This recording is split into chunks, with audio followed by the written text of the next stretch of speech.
Welcome to my channel that is knowledge world. और ये है हमारा क्लास 10 का अलजबरा का फर्स्ट चैप्टर जो है लीनियर इक्वेशंस इन टू वेरिएबल्स, जिसे हम उर्दू में कहते हैं दो मुतगय्यरी ख़त्ती मसावातें। इसकी एक्सरसाइज स्टार्ट करने से पहले देख लेते हैं कि इसका मतलब क्या है। लीनियर इक्वेशंस इन टू वेरिएबल्स असल में कहते किसे हैं। तो वेरिएबल्स जैसे कि हम सब जानते हैं जो वेरी करेगा, जिसकी कीमत मुतय्यन नहीं रहती, जिसकी वैल्यू फिक्स नहीं रहती, जो हमको इक्वेशंस में A B C X Y Z etcetera के फॉर्म में नज़र आता है। अब इसकी अगर definition according to textbook देखें तो वो ये है कि एक ऐसी इक्वेशंस जिसमें आपको हमेशा मिलेंगे टू वेरिएबल्स, दो मुतगय्यर, और जो अगली कंडीशन है, जो अगली शर्त है, जो इम्पॉर्टेंट है कि degree of each term containing variable is 1। तो आपको जब भी इसका ऑर्डर, इसका दर्जा या इसकी डिग्री देखना है, अगर वो 1 है तो ही वो इक्वेशन लीनियर इक्वेशन होगी, अदरवाइज नहीं होगी। ठीक है। और इसकी अगर हम मेयारी सूरत देखें, general form of linear equation देखें, तो वो कुछ इस तरह है: a x plus B Y plus C is equal to 0।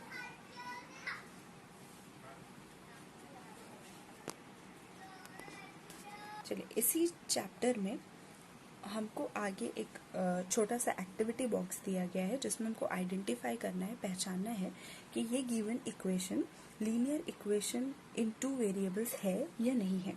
तो अगर ये स्टैंडर्ड फॉर्म में नहीं है तो हम इसको स्टैंडर्ड फॉर्म में कर लेते हैं, या अगर हम समझ पा रहे हैं कि ये लीनियर इक्वेशन की जो कंडीशंस फुलफिल करती है तो आप डायरेक्ट आंसर लिख सकते हैं कि हाँ, ये linear equation in two variables है, दो मुतगय्यरी ख़त्ती मसावत है या नहीं है।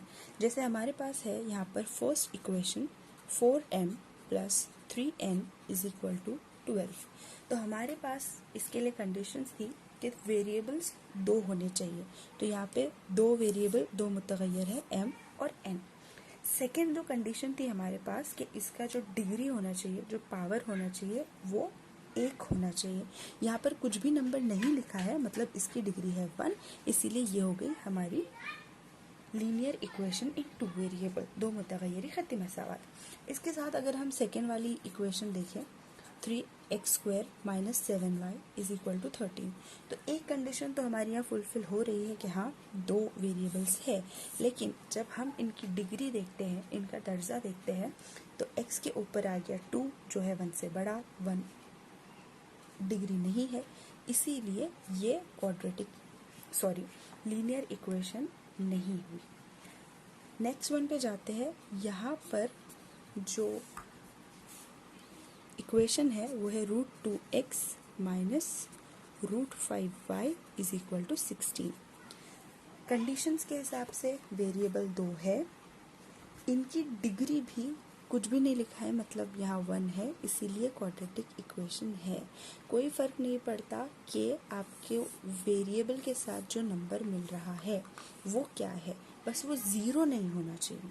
जो आपको टेक्स्ट बुक में कंडीशन दी हुई है कि ax plus B Y plus C is equal to 0 is the general form of a linear equation in two variable and a b c are real numbers and they are not equal to 0। ये 0 नहीं होना चाहिए। चलिए, एक जो next equation given है उसको देखते हैं, जो है 0x plus 6y minus 3 is equal to 0।